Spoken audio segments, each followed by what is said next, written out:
I am on a field trip with my kindergartner.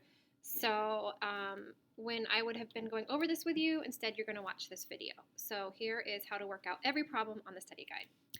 So questions 1, 2, and 3 talk about solving the systems using any method you want. So for this first one, you could use substitution, you could use elimination. I prefer elimination. So what I did here was I multiplied this all by -3. So now I have x plus 3y equals 6. Negative 6x minus 3y equals 24. So this means now that my y's cancel out. X minus 6x is going to give me negative 5x equals 30, because 6 plus 24 is 30. Divide by negative 5, x equals negative 6. Then I'm going to take this negative 6, and I'm going to put it into one of these two original equations. I'm going to put it in this first one. So I'm going to have negative 6 plus 3y equals 6. Add 6 to both sides. This is now gone. 3y equals 12. Divide by 3, y equals 4. So my solution is negative 6, 4 as the ordered pair. That means that if I were to graph both of those lines, they would intersect at that location on the coordinate plane. Question 2 is kind of nice. I'm going to use substitution because I already have y, what it equals. So what I'm going to do is I'm going to take this whole part here and put it here. That's what we do with substitution. So I'm going to have 3x plus x minus 1, because that's this x minus 1, equals negative 5. So now I have 4x minus 1 equals negative 5. Add 1 to both sides. 4x equals negative 4. Divide by 4, x equals negative 1. So then I take that, negative 1, and I put that into either equation. Well, I'm going to use this one because that's an easy one to do. So I'm going to end up with y equals negative 1 minus 1, because I put that negative 1 where the x was. Y equals negative 2. So my solution is going to be negative 1, negative 2. Okay. For number 3, I'm not going to use substitution because then I would end up with funky fractions, and nobody likes that, right? That's annoying. So instead I'm going to use elimination, and I'm going to multiply the top by 2, so that'll give me a positive 6y, and the bottom by 3. That'll give me a negative 6y. There are so many different combinations you can do here, but the goal is to figure out what you can multiply each equation by so that one of the variable terms cancels out. So now I'm going to have negative 8x plus 6y equals negative 24. And then I'm going to have 9x minus 6y equals 27. Remember, because I'm multiplying that 3 times everything. So negative 8 plus 9 gives me a positive 1x. These cancel out. Negative 24 plus 27 gives me 3. So easy enough, I know x equals 3. So now I'm going to put this value into one of these two equations to find out what my y is. So I'm going to do negative 4 times 3 plus 3y equals negative 12. So I decided to use this one. So I have negative 12 plus 3y equals negative 12. I'm going to add 12 to both sides. 3y equals 0. Divide by 3. Y equals 0. So my solution is going to be 3, 0, right? Because you can have 0 as a coordinate for your ordered pairs. So that's questions 1, 2, and 3 using your systems of solutions. All right, question 4. We have Max here taking care of some dogs and cats, right? He charges $10 a day to feed and walk each dog, $5 to feed each cat, right? Because you don't really have to walk cats. He's got 10 pets total, and he earns a total of $80 each day. So our job is to figure out, well, how many cats and dogs does he have? So I'm going to make X dogs, because it says X represents the number of dogs, and Y is going to represent cats. Oops. So I'm going to say, all right, well, I know there's 10 pets. So x plus y equals 10. And I know that he makes $10 per dog and $5 per cat, and he makes $80 a day. So my job then is to figure out which is which. So what I'm going to do is I'm going to, I know this is going to sound weird, but I'm going to use elimination because I already said I love it. So I'm going to multiply everything times negative 5. So I'm going to get negative 5x minus 5y equals negative 50. And then I have 10x plus 5y equals 80. So these y's are now canceled out. Negative 5 plus 10 gives me 5x. Negative 50 plus 80 gives me 30. So x equals 6. So that tells me that I have 6 dogs because I said that x was going to be 6. So how do I find out how many cats? Well, 6 plus what will equal 10? That's going to be 4 cats. So I would say 6 dogs and 4 cats.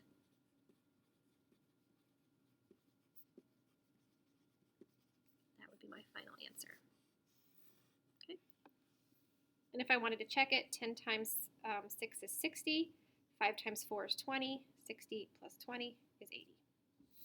All right, solve the following system of inequality by graphing. Identified one order pair in your solution. All right, so let me get out some colored pencils here. I'm going to use yellow and blue. Great. Okay, so the first thing I have to do with these is I have to put them into slope-intercept form, right? Because that's how we graph equations, and that's how we're going to graph our inequalities.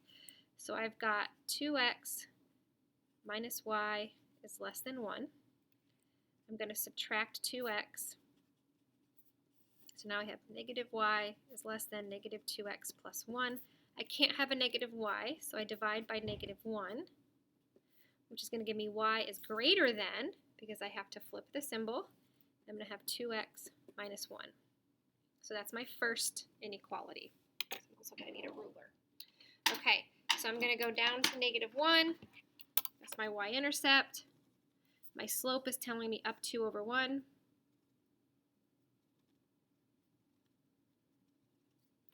It's going to be a dashed line because it's not or equals to. And I'm going to dash that very dramatically.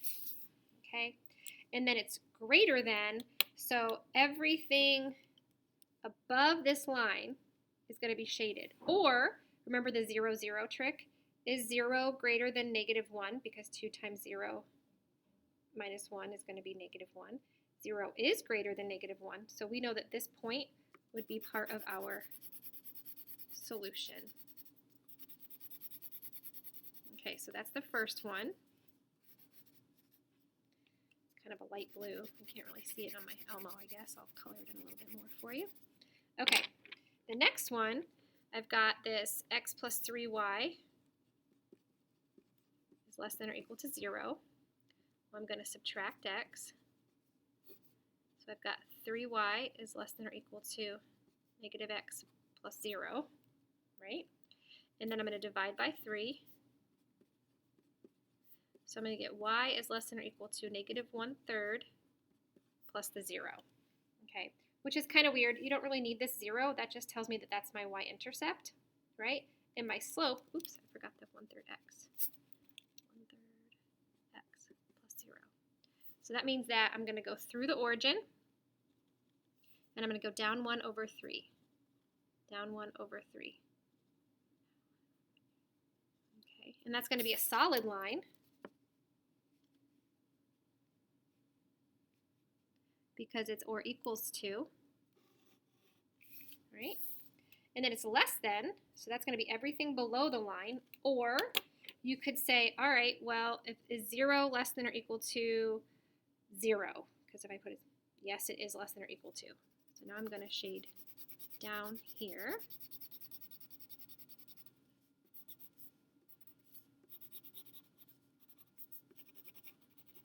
And so my solutions, and for dramatic effect, I'm going to color in with green here so you can see all the possible solutions.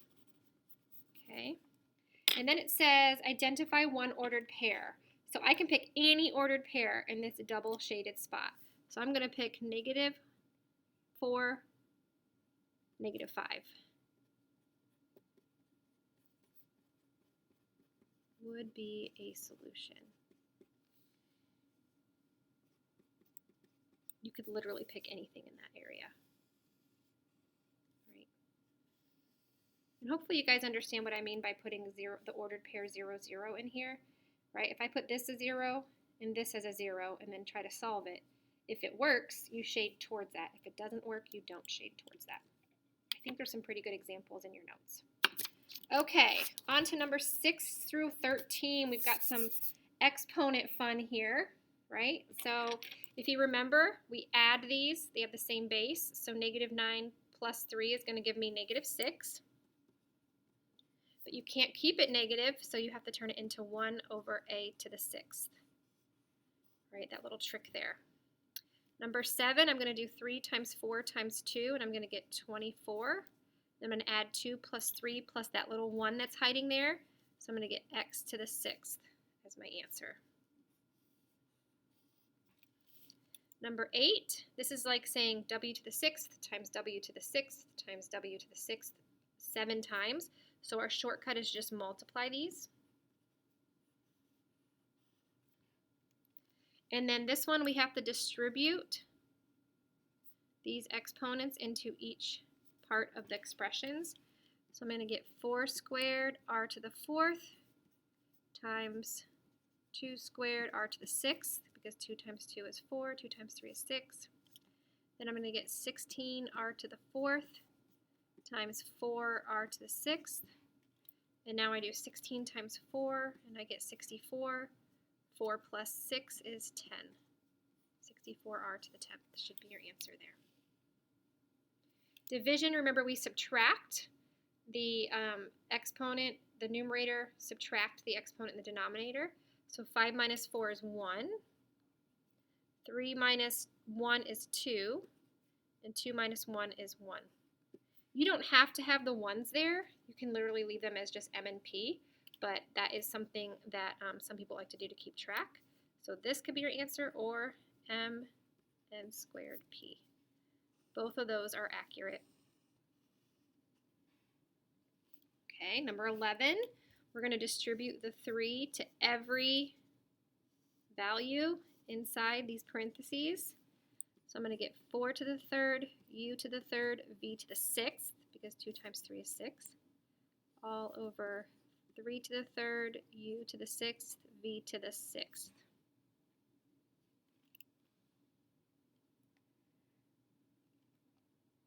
And then I'm going to get 64 u to the 3rd, v to the 6th, over 27 u to the 6th, v to the 6th. These v to the 6ths are going to cancel each other out. Those are just gone, right? Because 6 minus 6 is 0, then that turns to 1, so you can get rid of those. So then when I subtract 3 minus 6, I get 64 u to the negative 3rd over 27, because 3 minus 6 is, and I keep that in the numerator. And then remember, the very last step is the rearranging. So this then has to go to the denominator, because you cannot have a negative exponent. So you're going to get 64 over 27 u to the 3rd. And that's your final answer. Number 12, -3 minus 0 is d to the negative 3rd, which then we would rewrite as 1 over d to the 3rd.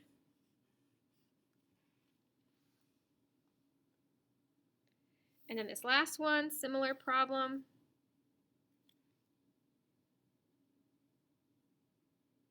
And what we're going to do first, we're going to simplify this. 24 divided by 12, right, is 2. So I'm going to have 2 r to the 5th, t to the 7th, over r to the 9th, t to the 4th. Then I'm going to take all of that and raise it to the 3rd power, because 24 to the 3rd and 12 to the 3rd, those are going to be really big numbers. We don't want to deal with those. So now I'm going to distribute this 3 to everything inside. So I'm going to get 2 to the 3rd, this is a 2, r to the 15th, t to the 21st, over r to the 27th, t to the 12th. So that's going to turn into 8. And then 15 minus 27 is going to be r to the negative 12. 21 minus 12 is t to the 9th. and then this would become all over 1 because we canceled those out, but we can't have a negative 12 here, right? So that negative 12, that r to the negative 12 is going to scoot down to the denominator. So my final answer is going to be 8t to the 9th over r to the 12th. Right, our last step is to move something to the denominator if it needs to be moved. Okay. Number 14, you're sketching this graph. So I gave you a t-chart as a reminder and some the x values I've advised you to use, encouraged you to use. Okay. So when I do this t-chart, if I put negative 2 here, that's going to be 2 to the negative 2, which will be 1 over 2 squared, which will give me 1/4. This would give me 1/2. This is going to be 0, and then 2, and then 4. Okay. So, and the way I did that is 2 to the negative 2 has to be rewritten as 1 over 2 squared, which then gives me 1/4. And then 2 to the negative 1 has to be written as 1 over 2 to the first, which is 1/2. So I'm going to go ahead and graph these, negative 2, and then I'm only up 1/4. Negative 1 up 1/2, 0. Oh, anything to the 0 power is 1. Come on, guys. Hopefully you saw that and you were like, she'll figure it out. Or maybe you thought I might not and I would just have a mistake. That's equally possible. Over 1 up 2, over 2 up 4. And then you would just kind of show how that pattern is going. So there is your graph. Okay, subtract these. So hopefully you remembered that you've got this secret negative 1 here that you need to distribute to those terms. So what I really have is 3x to the 5th plus 10x squared minus 5 minus 4x to the 5th plus 3x squared minus 13. And then I combine my like terms, so I have 3x to the 5th minus 4x to the 5th, so that's going to be negative 1x to the 5th. I don't have to put that 1 if I don't want to. 10x squared plus 13x squared is going to give me, or plus 3x squared is going to give me 13x squared. And then negative 5 minus 13 is going to be negative 18. Okay. All right, we have to multiply. So we've got our FOIL, right? First, outer, inner, last. So I'm going to have 5y times 5y. It's going to give me 25y squared. Outer, 5y minus 4z is going to give me negative 20yz. Inner, 4z and 5y. It's going to give me a positive 20yz. And the only reason I did yz, and even though this is zy, is because alphabetically, right? X, y, z. And then my last is going to be 4z and negative 4z. It's going to give me negative 16z squared. So these cancel out. So I'm left with 25y squared minus 16z squared as my final answer. So this is going to bother me that the word FOIL doesn't really match up. So first, outer, inner, last. I'm going to sleep better now. All right, same process here. So we're going to have 5a times 5a is going to give me 25a squared. Outer, 5a times 3 is going to give me 15a. Inner, 5a times 3 again gives me 15a. And then 3 times 3 gives me 9. So these all, none of these cancel out. So I'm going to get 25a squared plus 30a plus 9. Should be your answer for that when you FOIL them. Okay. Now we're factoring, right? So I gave you the hints of what you could use. What times what equals negative 60? What plus what will equal the negative 11? Right? So I'm going to have, what makes 60? Oh, 15 and 4. So I'm going to have negative 15, positive 4, negative 15, positive 4. So I get x minus 15 times x plus 4. And that's my answer. I stop right there. I'm just factoring, right? I'm not doing anything else. I'm not finding zeros. I'm not graphing. I'm just factoring. Okay, so for this one, I'm going to take out the greatest common factor first, which happens to be 3. So I'm going to have 3 times the quantity g squared minus 12g plus, oh my gosh, 32, right? So what times what equals 32? What plus what equals negative 12? We've got negative 8 and negative 4. So I've got 3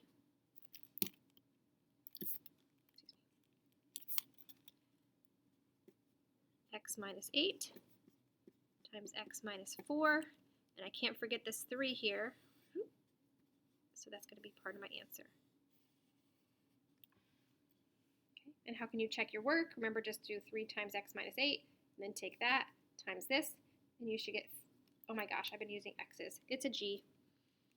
Sorry, guys. G and g. Okay. So then you would get 3g squared minus 36g plus 96. All right, down here we've got what times what equals negative 121. What plus what equals 0? That's going to be a negative 11 and 11. So you're going to get x minus 11 times x plus 11. And that's your final answer. Right. And now we've got the AC method because we have a coefficient here with this n squared. Right. So I'm going to do what times what equals negative 56. What plus what equals 1. So that is going to be negative 7 and 8, negative 7 and 8. So I have x minus 7 times x plus 8. I put this a back in. So now I have 7x minus 7 times x plus 8. And then I can factor out a 7 here. 7 times the quantity x minus 1 times x plus 8. Divide by a. So my final answer is x minus 1 times x plus 8.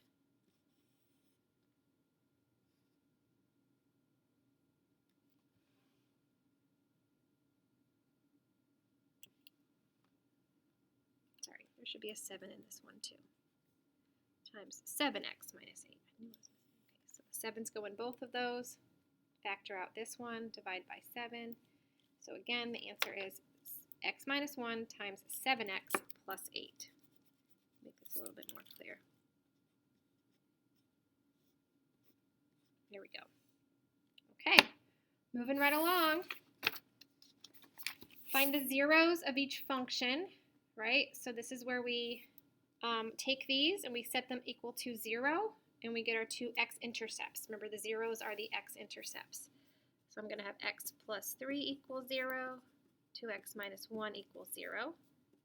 Subtract the 3 from both sides. So one of my zeros is negative 3.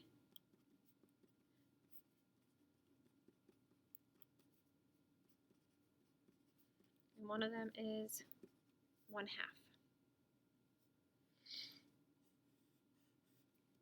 And that's where our parabola would intersect that x-axis. Okay. This one is not as nice. They didn't already factor it for us, so we have to factor this. So we have to do what times what equals negative 63. What plus what equals negative 2.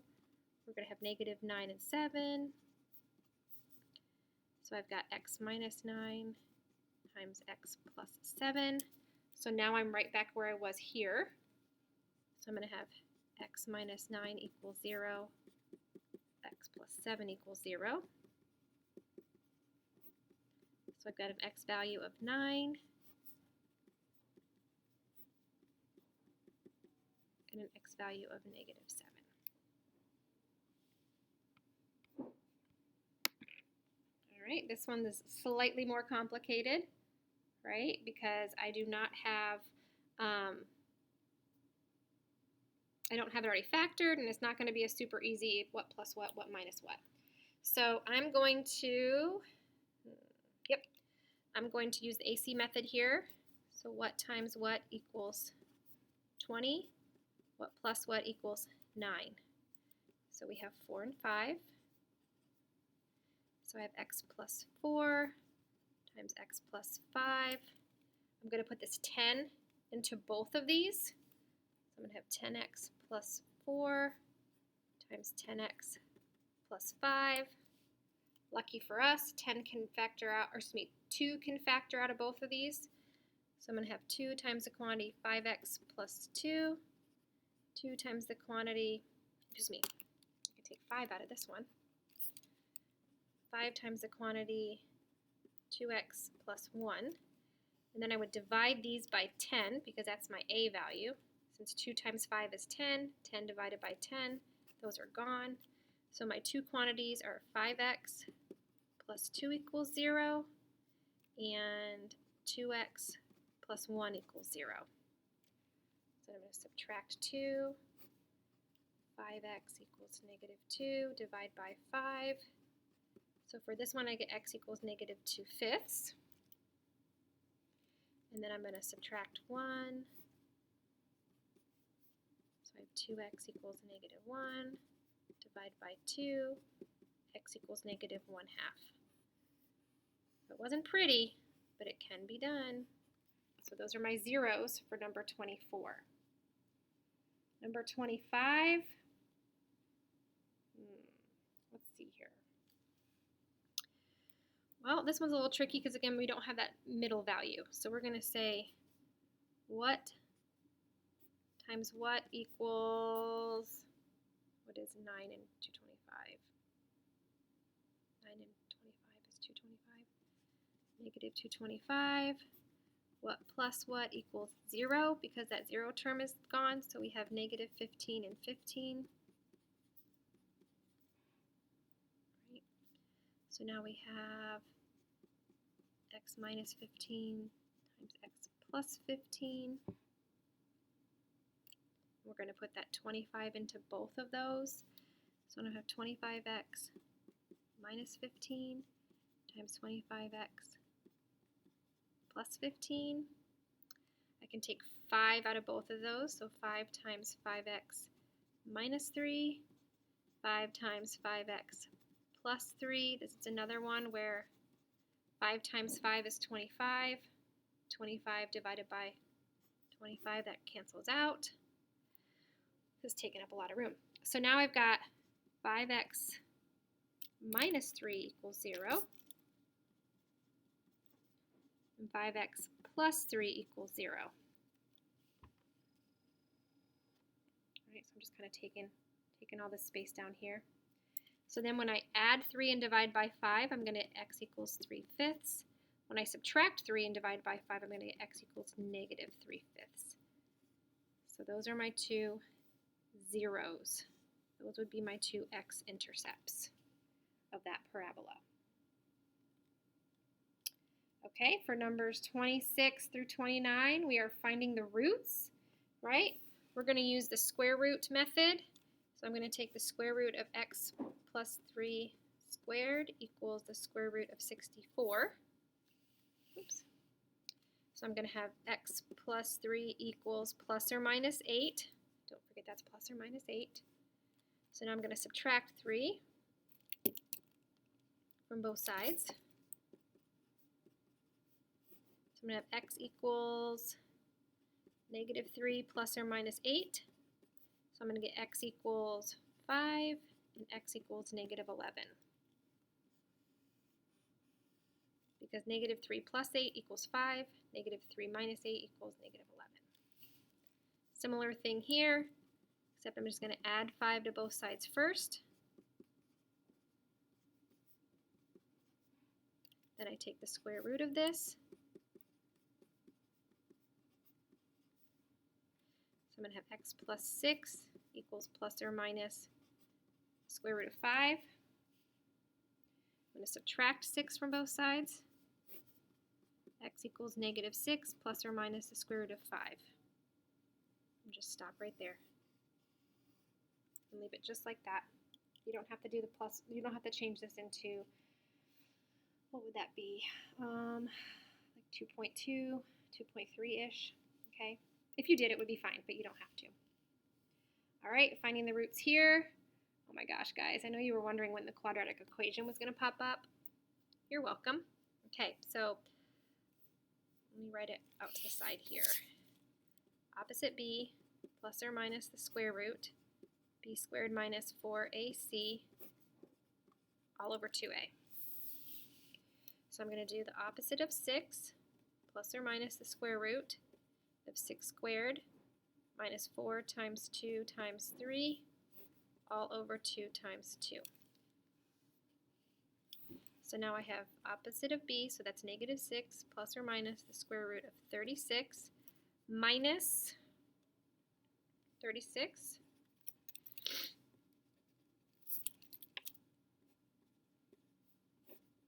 all over 4. Well, wait, sorry, that's supposed to be minus 24. So I have negative 6 plus or minus the square root of 12 divided by 4. So the square root of 12 is, just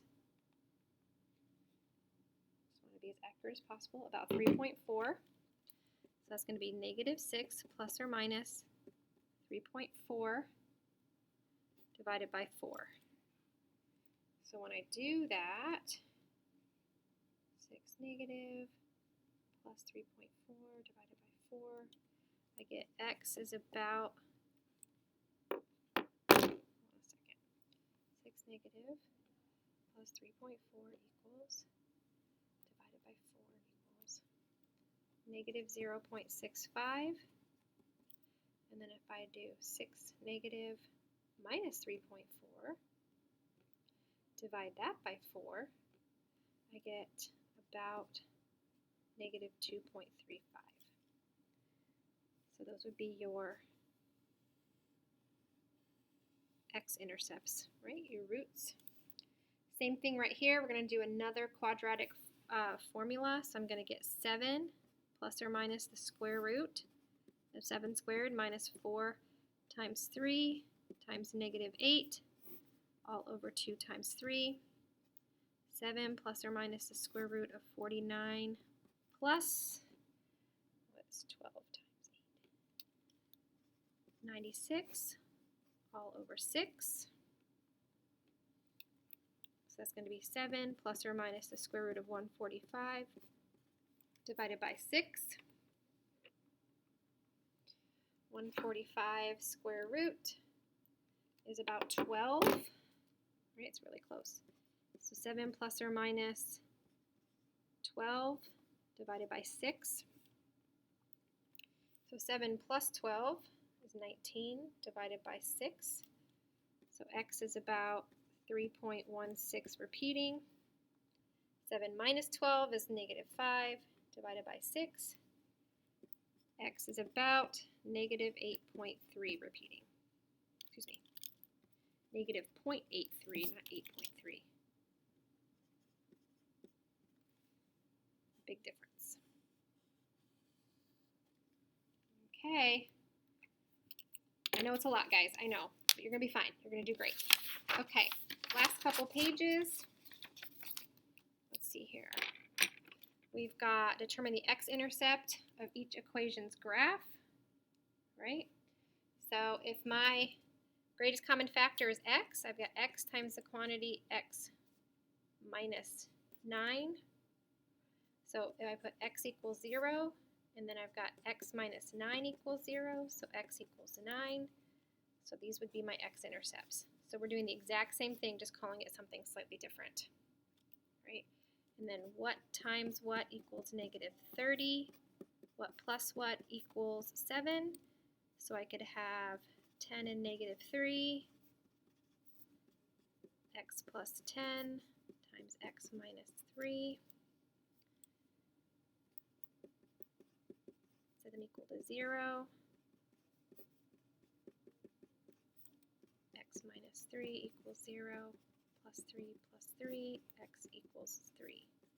So there are my roots. I'm sorry, I just realized you may not have been able to see this because I have it so zoomed in, but here was number 30.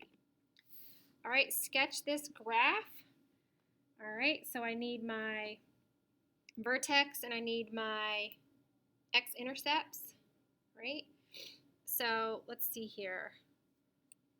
What times what equals -3? What plus what equals 2? So if I have 3 and -1, that gives me x plus 3 times x minus 1. Set these equal to 0. I'm going to x equals -3, x equals 1. So those are my x-intercepts, right? -3, 0, 1, 0. Oops, sorry. And then to find my vertex, opposite b over 2a will give me the x value. So -2 over 2 times 1 is going to give me -1. And then if I put that into here to get my y value, -1 squared plus 2 times -1 minus 3, 1 minus 2 minus 3. Y is going to equal -4. So my vertex is going to be -1, -4. So I've got my x-intercepts at 1, 2, 3, -3, 0, 1, 0, -1, 1, 2, 3, 4. So now I have my parabola. Simplest radical form. Okay, so this is when we do our factor tree. 3 times 30, this is a prime number. 10 times 3, this is a prime number. 2 times 5. So I'm going to get 2 times 5 times 3 times 3. And then remember, only the pairs come out. So I'm going to get 3, and then what's left out in here is the 10, because 2 times 5. So this comes out as a single digit, and then 3 square root 10. Same thing down here. 84 can be 12 times 7. 7 is a prime number. 3 times 4, and then 2 times 2. So underneath the radical, I have 2 times 2 times 3 times 7 times x to the 6th, y to the 9th. So this 2 times 2 is going to come out. And then the x's and y's I take out as pairs. So there's going to be 3 pairs here. So that's going to be x to the 3rd. And then I can have 4 pairs here, but there's going to be a y left over. And then I'm going to have 3 times 7 is 21, and then there's that y left over. Remember, we would write out all the x's and y's. I'm not going to make you do that. But this divided by 2 is 3. This divided by 2 is 4. And then there's the 1 left over that's on the inside. So that should be y to the 4th. Okay, last question. Here we go. We have the height of the baseball. Find the maximum height. So that means I'm going to find the vertex, right? So opposite b, so that's going to be 16 over 2 times, oops, this is going to be -96 over 2 times -32, which is going to give me -96 over -64.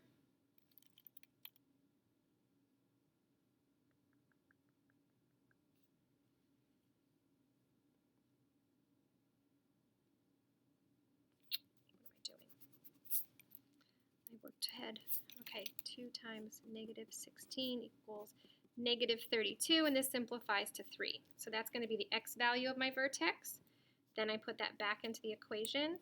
So -16 times 3 squared plus 96 times 3. So -16 times 9 plus 96 times 3, 288. So that's going to be 144, -144 plus 288, which is going to be 144. So my vertex is 3, 144. What's the maximum height? Well, the height is going to be this number, right? So the maximum height equals 144 feet. All right, how many seconds does the ball hit the ground? Well, if my vertex is 3, it means it took 3 seconds to get up there. So how many seconds is it going to take to get back down? 3 seconds to get back down. So the second the ball hits the ground, after 6 seconds. Okay, you probably heard the bell ring, which means there are people standing outside the classroom right now begging to come in and learn math. Thank you guys for working on this. I will take any and all questions before you start the written part tomorrow when I get back. All right, have a great day. Thank you.